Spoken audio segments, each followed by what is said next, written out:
Everyone, मैं हूं आपकी होस्ट एंड कोच रितु और आज हम बात करने वाले हैं कि योनि के अंदर सेंसिटिविटी कहाँ होती है। क्योंकि पेनिट्रेशन प्रोसेस पूरा का पूरा मर्दों का जो चरम सुख है उस पर निर्भर करता है, या चरम सुख जो है वो पेनिट्रेशन प्रोसेस पर निर्भर करता है। इसके साथ बहुत कुछ है जुड़ी हुई है, जैसे उनकी एंग्जाइटी, उनकी संतुष्टि, उनका मेंटल संतुष्टि, फिजिकल संतुष्टि, हर चीज़। इसीलिए अगर आपको ये पता लग गया कि योनि की सेंसिटिविटी कहाँ होती है तो दोस्तों बहुत हद तक आपकी बहुत सारी एंग्जाइटी की लेवल जो है वो कम हो जाएगी और बहुत सारे स्ट्रेस भी ऑटोमेटिक वहाँ रिड्यूस हो जाएंगे। देखिए, योनि की जो सेंसिटिविटी होती है, पहले बात करते हैं लिंग की सेंसिटिविटी की। अगर तो लिंग की सेंसिटिविटी उनके कैप सेक्शन में होती है, ठीक है। तो अगर उनका साइज कुछ भी रहा हो, जब भी वो पेनिट्रेट करेंगे, यानी कि जब भी वो अंदर डालना शुरू करेंगे, तब से ही उनको कुछ फील होना शुरू हो जाएगा।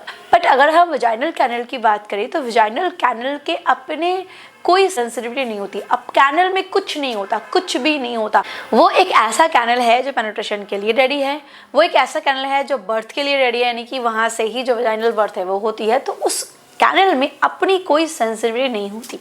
तो फिर पेनिट्रेशन से फिर मज़ा क्यों आता है, औरत को संतुष्टि क्यों मिलती है, क्यों वो आवाज़ें निकालती है, क्यों वो अजीबोगरीब हरकतें करती है, और क्यों इसी को ही हाईलाइट किया जाता है।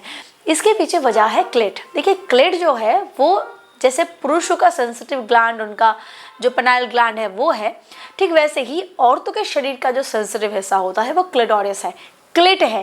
और इसको इसीलिए इस तरीके से छुपाया गया है, भगवान इसको छुपा के रखा हुआ है, क्योंकि उसमें 8000 से भी ज़्यादा सेंसिटिव नर्व्स आके जुड़ते हैं। तो उसको एक छोटी सी खरोच भी लग गई ना तो बहुत बड़ा नुकसान हो सकता है, क्योंकि वो नर्व प्रॉब्लम क्रिएट कर सकता है। इतनी बुरी तरीके से, भयानक तरीके से वो वहाँ पे आके जुड़ता है। तो इसलिए तो थोड़ा सा हुडेड, यानी कि थोड़ी चमड़ी से ढकी होती है। बट उसके जो सारे सेंसिटिव नर्व्स होते हैं ना, वो इस कदर पूरे योनि के आसपास फैला होता है कि योनि का कोई भी हिस्सा अगर गर्म होता है तो एक से दूसरे नर्व्स में सेंसिटिविटी पहुंचती है, डायरेक्टली वो क्लिटोरल सेंसिटिविटी का काम करती है और औरत को सेंसिटिविटी मिलती है। शुरू का जो वही जो क्लिटोरल नर्व्स होते हैं वो शुरू के 2 से 4 इंच के बीच में ज़्यादा फैला होता है, अंदर की तरफ नहीं। शुरू के 2 से 4 इंच के बीच में ही ये जो क्लिटोरल नर्व्स होते हैं वो पूरा आके ऐसे फैलता है, पूरा का पूरा उस हिस्से को पूरा।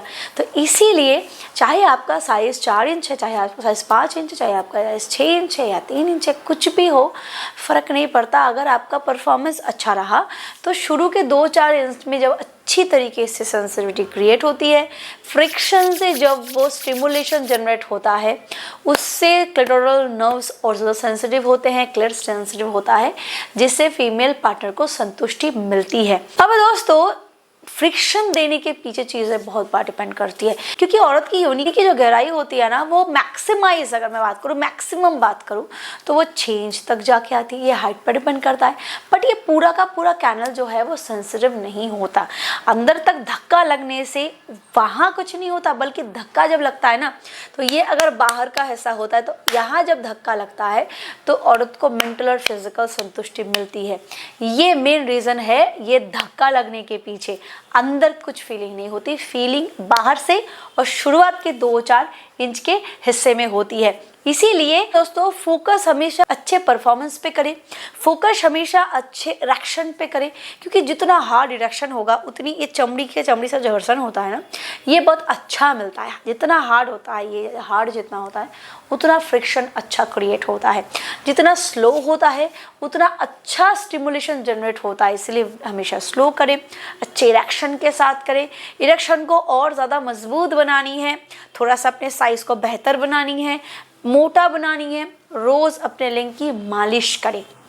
कोई भी तेल ले, नारियल का तेल, सरसों का तेल, जैतून का तेल। और दोस्तों, बढ़ती उम्र के साथ साथ ढीला पड़ना काफ़ी आम बात है। बट अगर बढ़ती उम्र के साथ नहीं, बढ़ते दिनों के साथ आपका ढीलापन बढ़ता जा रहा है, या फिर डालने से पहले ढीला पड़ जाता है, या फिर उस तरीके से आप हार्डनेस को महसूस नहीं कर रहे हो, तो मैं लाई हूँ आपके लिए एक बहुत बढ़िया सोल्यूशन, विच इज साइज के। ये आपके ढीलेपन को दूर करने के साथ साथ आपके इरेक्शन को मजबूत बनाता है, टाइट बनाने में मदद करता है, अंदरूनी तरीके से आपके सेक्सुअल हेल्थ को मजबूत करता है, जिससे आपकी बेड लाइफ जो है बहुत ज़्यादा बेहतर होती है। ये अंदरूनी तरीके से आपके लिंग के जितने नसें हैं, जितने वेन्स है, जो सॉफ्ट टिश्यूज होते हैं, उन सारी चीज़ों को रिपेयर करता है, जिससे लिंग में अच्छे से खून का बहाव होता है, इरेक्शन बेहतर होती है और टाइट भी उस तरीके से होता है। GMP सर्टिफाइड है, ISO सर्टिफाइड है, ट्रस्टेड प्रीमियम ब्रांडेड। इसमें जितने सारे हर्ब्स हैं वो सारे सेफ, सिक्योर है, ट्रस्टेबल है। तो अगर आप इसका इस्तेमाल करना चाहते हो, डिस्क्रिप्शन बॉक्स में आपको इसके सारे लिंक्स मिल जाएंगे, आप चेकआउट कर सकते हो। तो ये कुदरत का ही ऐसा वरदान होता है जो हमें मिला हुआ है कि जैसे पुरुषों की अलग अलग साइज होती है, किसी का 2-3 इंच होता है, किसी का 5 इंच होता है, किसी का 4 इंच, किसी का 4.5 इंच, किसी का 5.5 इंच, 6 इंच, कुछ भी हो फर्क नहीं पड़ता। भगवान ने कैनल की शुरुआती 2-4 इंच में ही इस कदर सेंसिटिविटी देख के रखी है। अगर एक फीमेल पार्टनर की लिबिडो सही है, अगर उसके शरीर में सेक्स डिजायर सही लेवल पे है, तो पुरुष का कोई भी साइज हो फर्क नहीं पड़ता। फर्क बस उसके परफॉर्मेंस पे पड़ता है, आप किस कदर कर रहे हो, कौन सा पोजीशन ट्राई कर रहे हो, आपके तरीके क्या है, तकनीक क्या है, आप इसमें कितने बढ़िया खिलाड़ी हो, इन सारी चीज़ों पे ये सारी चीज़ संतुष्टि जो है औरतों की वो निर्भर करती है। इसीलिए अपने आप को थोड़ा बदल के देखो। औरत की योनि को लेके ना नहीं होगा। वीडियो पसंद आए तो लाइक करो, शेयर करो, और हाँ, चाहते हो मुझसे बात करना, ritusarkar.org पे जाओ, अपना सेशन बुक करो और मुझसे डायरेक्टली बात कर सकते हो। Thank you, bye bye.